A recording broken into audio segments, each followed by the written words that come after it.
Hey, this is Dave DeCamp from antiwar.com. This is anti-war news for Friday, April 12th, 2024.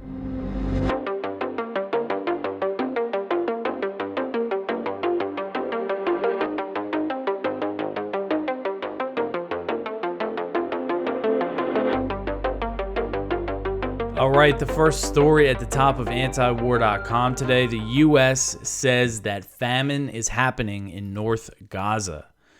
So Samantha Power, who is the head of the U.S. Agency for International Development, USAID, or just USAID, she said on Wednesday that some parts of northern Gaza are already experiencing famine, which of course has been created by this U.S.-backed Israeli bombardment and siege on the Gaza Strip.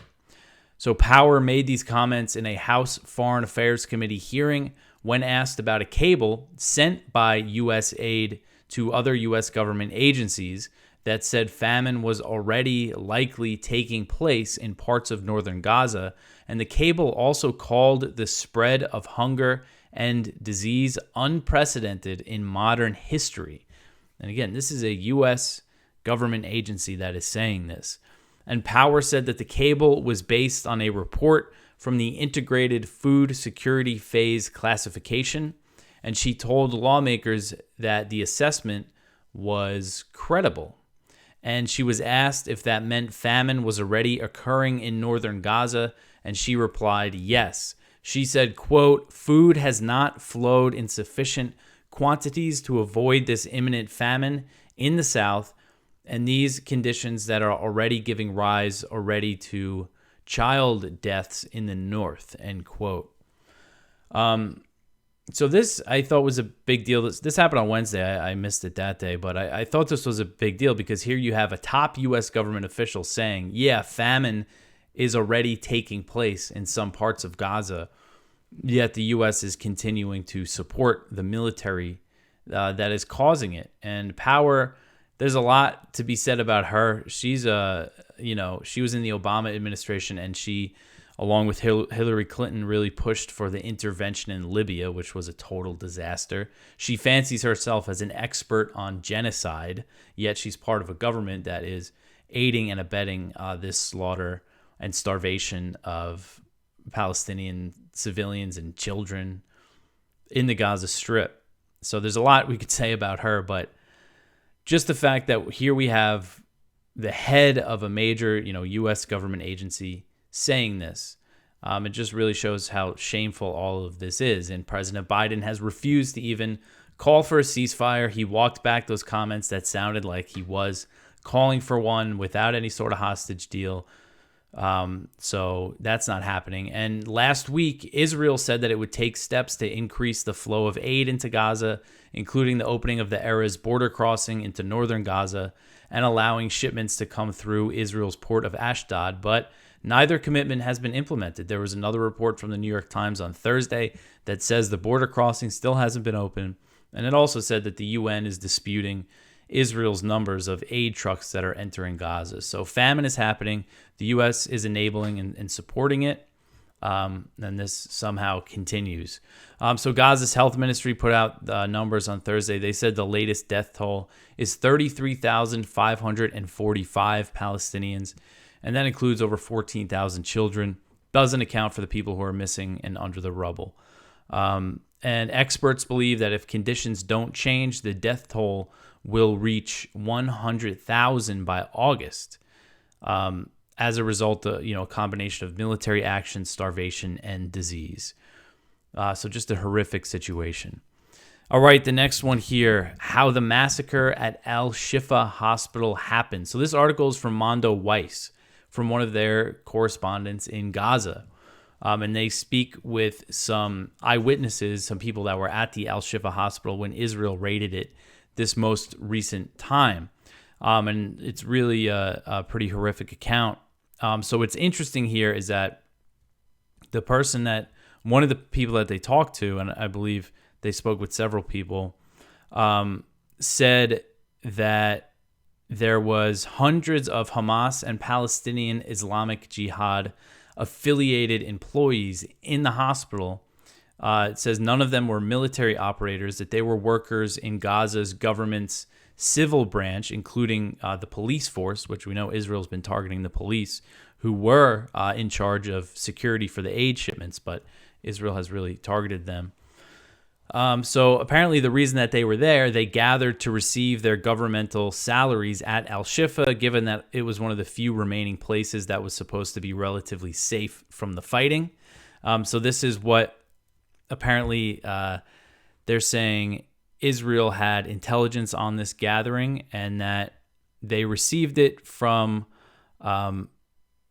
people, assets, operatives that Israel has in Gaza. One example was that there was 2 men working at a food stand in front of Al-Shifa Hospital that were selling water and other kinds of things. And when the Israeli troops showed up, they pulled out guns and joined the Israelis in the raid of the hospital.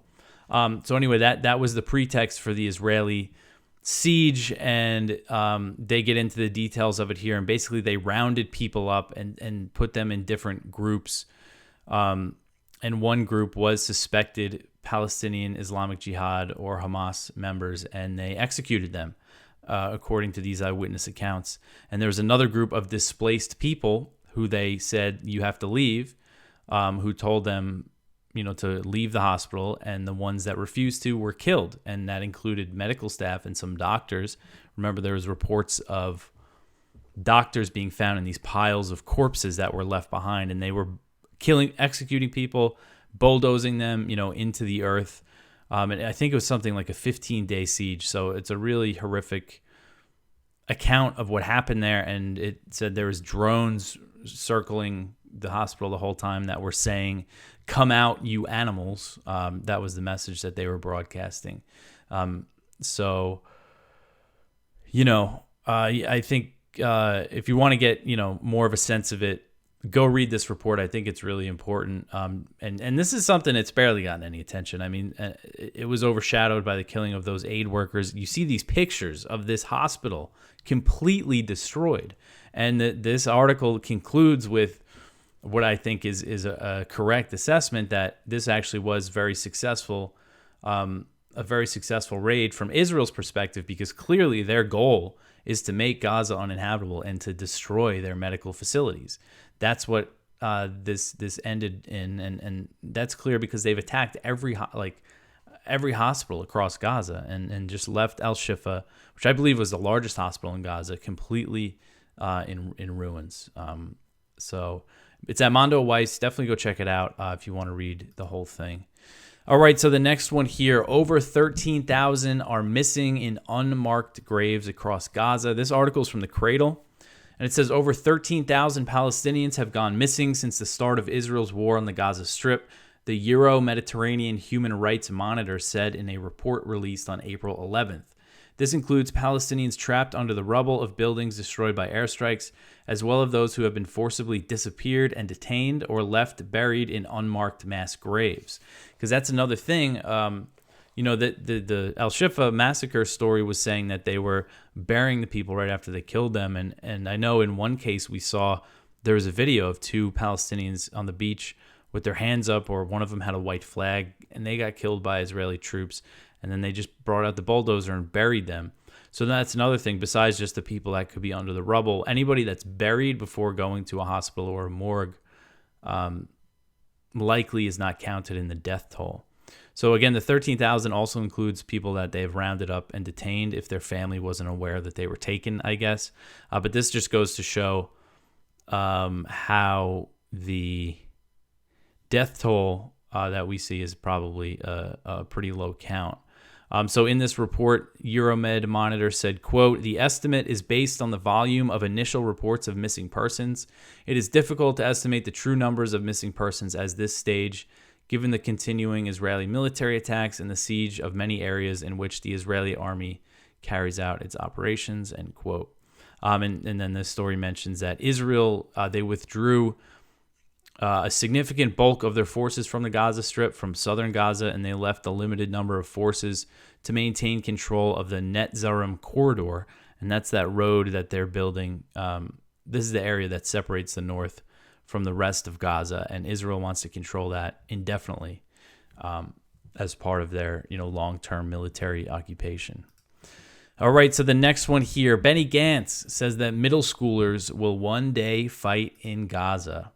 So Israeli War Cabinet Minister Benny Gantz said on Wednesday that Israeli children in middle school will one day be fighting in the Gaza Strip. And I looked up the ages of, school kids in Israel, and middle school is ages 12 to 15.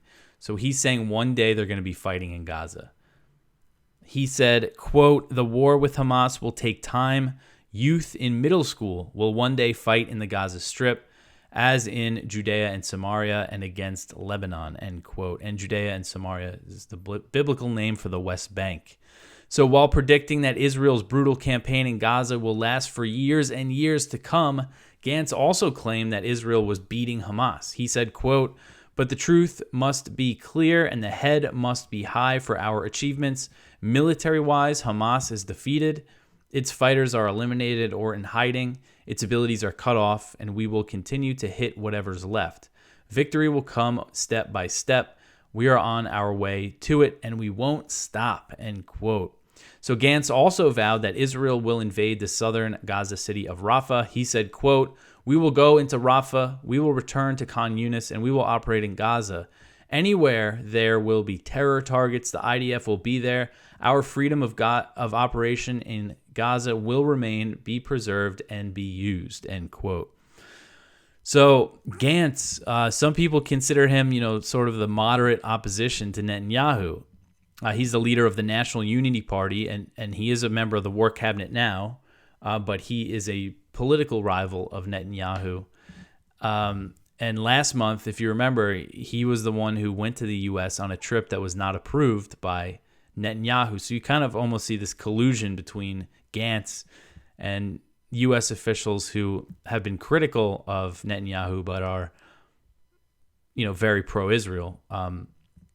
And Gantz also recently called for new elections in Israel, and he did that after Chuck Schumer did it, which is interesting, Again, I think people see Gantz and Lapid, for the former prime minister, who's another opposition leader, as the potential replacements for Netanyahu. They would put a better face on this whole thing.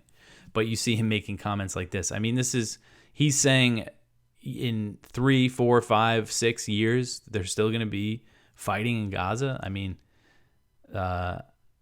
I think this thing is unfortunately going to be dragged out for a long time. But I mean, to see him say that, it's just completely crazy. All right, so the next one here, Israeli MK says that there are secret plans to settle Gaza. So Limor son Har Melech, who's a member of the Israeli Knesset, and she's also a member of the Jewish Power Party, which is Ben-Gvir's party. She has said that there are secret Israeli plans to establish settlements in the Gaza Strip. And this was reported by the New Arab on Wednesday. Har Melech told the Israeli Knesset's TV channel that there was, quote, "a vision for the day after the war on Gaza, and the only optimistic vision is the renewal of the settlement of Gaza. Of course, this will happen in stages. I think this will happen whether we like it or not," end quote. She went on to say that she was, quote, "speaking about secret matters because we can see the large opposition from external parties," end quote. It sounds like she's referring to the U.S. government there. She added that starting in the next session of the Israeli Knesset, quote, "you will see practical steps including plans and work in government offices and security services. There is intensive work behind the scenes on this," end quote. So other members of the Israeli Knesset and ministers in Netanyahu's government have not been shy about their desire to reestablish settlements in Gaza. If you remember, back in January, there was this big Resettle Gaza conference, and it was attended by 12 ministers in the Netanyahu government, including Likud party ministers, as well as 15 MKs, members of the Israeli Knesset, also attended the conference. And Ben-Gvir, leader of the Jewish Power Party, he attended and called for Netanyahu to take steps to allow for settlements. But this woman, Har Melech, she spoke at a similar conference back in November 2023 and called for Israel to settle and conquer the entire Gaza Strip. She said, quote, There is no escape from returning and fully controlling the Gaza Strip. Full control that will include extensive and flourishing settlements in the entire Strip, end quote. Back in October 2023, if you remember, a document prepared by Israel's intelligence ministry, which is headed by a Likud minister, was leaked. And that document, which was authentic, laid out potential scenarios for a post-war Gaza. And it said the best case scenario is if all 2.3 million Palestinians that are living there are expelled into Egypt and we can create a buffer zone. So this is what they've been talking about, thinking about behind the scenes from the very beginning. So I think this woman, even though she seems very extreme and in her politics, she might be right that there is work going on behind the scenes. Because I think this is the ultimate goal. They just want to take it over and kick all the Palestinians out or kill them if they don't leave. All right, so the next one here, Japan's Kishida speaks to Congress and slams China. So Japanese Prime Minister Fumio Kishida delivered an address to Congress on Thursday and declared China the greatest strategic challenge facing the world. I feel like this went very unnoticed, but this was a foreign leader coming in and addressing Congress and saying all this very hawkish stuff about China, and everybody standing up and giving him a big round of applause throughout the speech. So he said, quote, close coordination between Japan and the U.S. is required more than ever to ensure that deterrence that our alliance provides remains credible and resilient. China's current external stance and military actions present the unprecedented and the greatest strategic challenge not only to the peace and security of Japan, but to the peace and the stability of the international community at large, end quote. He also praised the U.S. for its role in leading the Western proxy war against Russia and Ukraine. Kishida said, quote, the Ukraine of today may be the East Asia of tomorrow. The leadership of the United States is indispensable. Without U.S. support, how long before the hopes of Ukraine would collapse under the onslaught from Moscow, end quote.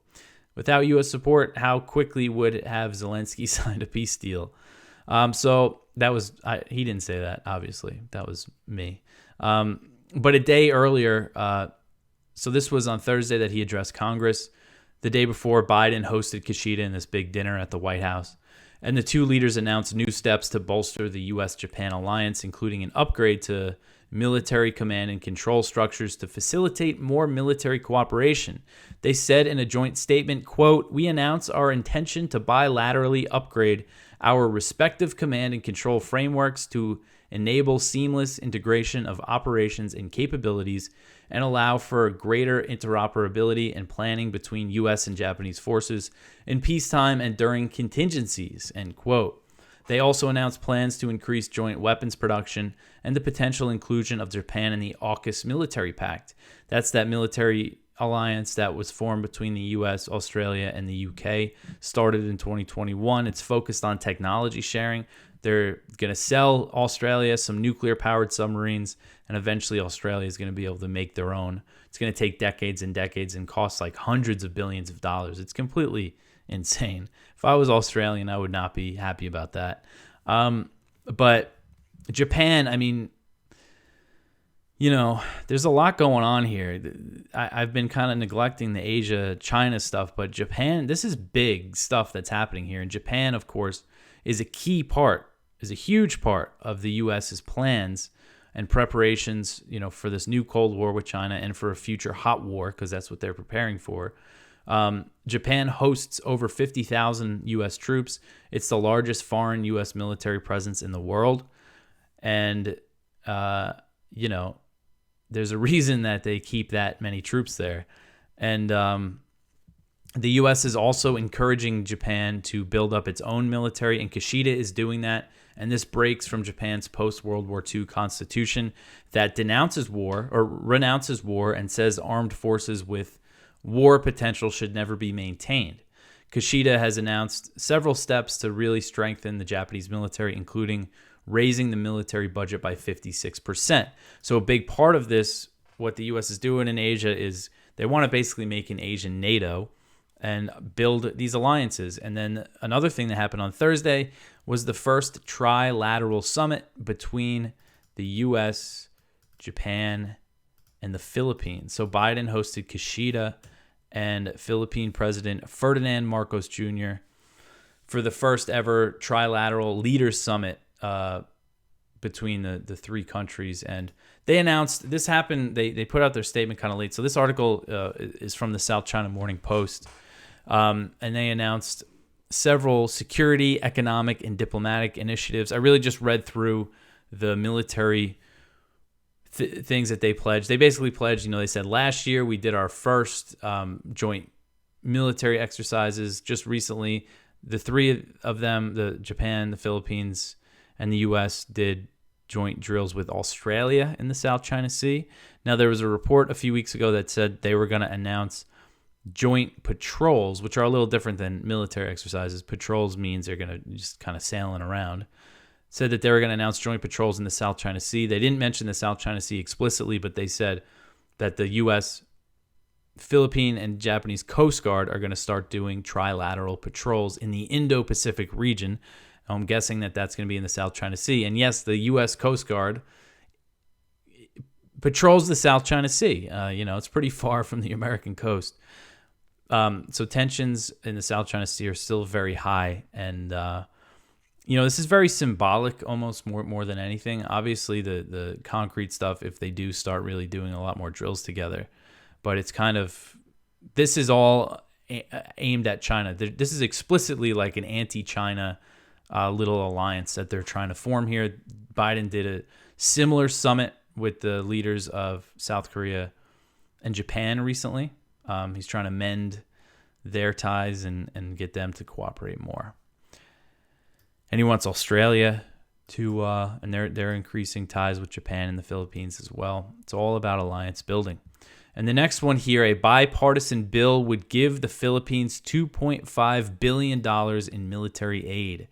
So on Wednesday, Senators Bill Hagerty and Tim Kaine, so a Republican and a Democrat, this is a bipartisan bill, they introduced a bill that would give the Philippines $2.5 billion in military aid over 5 years as the U.S. is boosting military ties with Manila as part of its strategy against China in the region. The legislation would give Manila $500 million over 5 years through to the 2029 fiscal year. The aid would be in the form of foreign military financing, which is a State Department program that gives foreign governments money to purchase U.S. weapons. The Philippines is already the largest recipient of U.S. military aid in the Asia Pacific. From 2015 to the end of 2021, Manila received $1.14 billion in military assistance from the U.S., including $475 million in this foreign military financing. So this bill was introduced on the eve of this first ever Japan, Philippines, U.S. summit. And I just mentioned some of the tensions in the South China Sea that's one thing I do tend to cover pretty frequently is the encounters between Chinese and Philippine vessels, and just the fact that, and this is something Biden said, I should have mentioned in the story about the trilateral summit. One thing Biden declared was, that our treaty applies to the South China Sea. Our commitment to the Philippines is ironclad. Sounds familiar. That's how they're talking about Israel as well. So the U.S. is threatening to intervene, to go to war. If China and the Philippines, if this maritime dispute turns hot, the U.S. is saying that they're going to intervene. So South China Sea is a real flashpoint for a war between the U.S. and China. All right, so the next one here, U.S. general arrives in Israel to discuss possible Iran attack. So the head of U.S. Central Command, General Michael Kurilla, arrived in Israel on Thursday to coordinate on a potential Iranian attack that might come in retaliation for Israel's bombing of Iran's consulate in Damascus. Kurilla was expected to meet with Israeli Defense Minister Yoav Gallant and Herzi Halevi, the head of the Israeli Defense Forces. So separately, Secretary of Defense Lloyd Austin spoke with Gallant, and according to the Pentagon, he told him, quote, that Israel could count on full U.S. support to defend Israel against Iranian attacks, end quote. So they can count on full U.S. support. They can bomb an embassy, a consulate building, and then, don't worry, we'll defend you. It's just completely insane. And U.S. officials believe that Iran is planning to target Israel directly and could target military sites on Israeli soil. Bloomberg reported on Wednesday that U.S. intelligence indicates an attack could be imminent. Haven't seen anything yet. And then I saw there's a lot of conflicting information about what the U.S. is like, what might happen next. But I did see a few reports that said Iran is conveying a message to the U.S. that they have to respond, but they're going to do it in a way that won't lead to a major regional escalation. It's going to be limited in some way. This is what Iranian sources told Reuters. So you never know, what if they're going to respond, and if they do launch a direct attack on Israel, who knows what Israel's going to do in response. So it's hard to believe that this situation, if they do like a big full-scale attack on Israel, I'm sure that's going to lead to a big escalation. But again, this is the way that you see the kind of even the media, the way that they report it, and just kind of the Israel supporters in the U.S. are just so outraged and just can't believe that Iran is threatening to attack Israel after Israel just did something, that you're really not supposed to do, which is bomb a diplomatic facility. And they killed 7 members of the IRGC, including a very senior Quds Force commander. So definitely something to keep an eye on throughout the weekend to see if anything happens on this front. All right, so the next one here, Russia destroys one of Ukraine's largest power plants. So Russia launched massive missile and drone attacks on Ukrainian energy infrastructure on Thursday morning and destroyed one of Ukraine's largest power plants in the Kiev region. The Russian Defense Ministry said the bombardment was in response to Ukrainian attacks on oil refineries and other energy infrastructure inside Russian territory. So Ukraine has been stepping up attacks inside Russia as it's become clear, there's no chance of victory on the battlefield, and Ukrainian lines are at risk of collapsing. So the Russian Defense Ministry said, quote, the Russian armed forces delivered a massive strike last night by air-launched and sea-borne long-range precision weapons and unmanned aerial vehicles against Ukrainian fuel and energy facilities. The goals of the strike were achieved. All the targets were destroyed, end quote. And I know Ukraine said that they intercepted a few dozen drones. So if you look at this map here from South Front, it shows these red dots with text boxes. You could see that's where the strikes were, all across Ukraine. Ukraine's energy minister described the strikes as large-scale, enormous, and say that they affected the energy sector very badly. So in general, Russia has increased its bombing of Ukraine, but this seemed to be another big escalation of that. All right, so the next one here, NATO could surge its presence in Eastern Europe. This article is from Kyle Anzalone at the Libertarian Institute. A top U.S. commander told Congress that NATO was prepared for a massive troop surge in Eastern Europe. The alliance has already positioned thousands of troops in its most eastward states. This is General Christopher Cavoli, head of U.S. European Command, told Congress on Wednesday that NATO is prepared to triple its troop deployments to Eastern Europe. And so this is something that they've been talking about. I believe the U.S. sent something like 20,000 troops to Europe, and most of them went to Eastern Europe, to Romania, to Poland, to these countries either bordering Ukraine, and then also in the Baltic states that actually border Russia. And Kyle mentions the story I covered earlier this week of Germany just started its first permanent military deployment in Lithuania. So this is something that kind of a long-term plan, I think, to keep building up in Eastern Europe and also in the new NATO countries in Finland and Sweden. And Finland, of course, has a huge border with Russia, and the U.S. is going to get access to a bunch of bases there. All right, so the last story here, Assange defenders tell Biden to do the right thing. So this article is from Brett Wilkins. It's basically about the same thing I covered yesterday about Biden saying that he was considering dropping the charges against Assange, and it just quotes a bunch of good Assange supporters saying, do it. And the thing that we can do is bug our representatives in the House and tell them to support that bill that's been introduced to drop the charges against Assange. Just it's a good time to put pressure on it, even though it's Biden. You know, you never know with him, but the fact that he said this is significant. I think it opens up the conversation. And maybe some Democrats in Congress think that they're allowed to talk about it now. All right, so that's it for the news. Go check out our Viewpoints, one from Ramsey Baroud, Killing Humanitarian Workers as a Strategy, Israel's Endgame in Gaza. One from Judge Napolitano, The CIA Wants More Power to Spy on Americans. One from Christopher Caldwell, Everyone Wants to Seize Russia's Money. It's a Terrible Idea. One from Doug Bandow, If Europe Pushes Putin, America Should Tap Out. And Spotlight from Kim Robinson, Triple Tap Murders, Oh Look, a Cat Video. So go check all of that out. Check out the blog and everything. Lots of good stuff in there. But that's it. You could always support us by sharing the show. Tell your friends about antiwar.com. This is the last show for the weekend, so I hope everyone has a good one.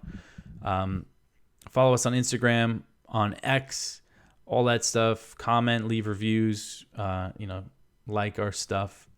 But I'll be back in a few days. Thanks for listening.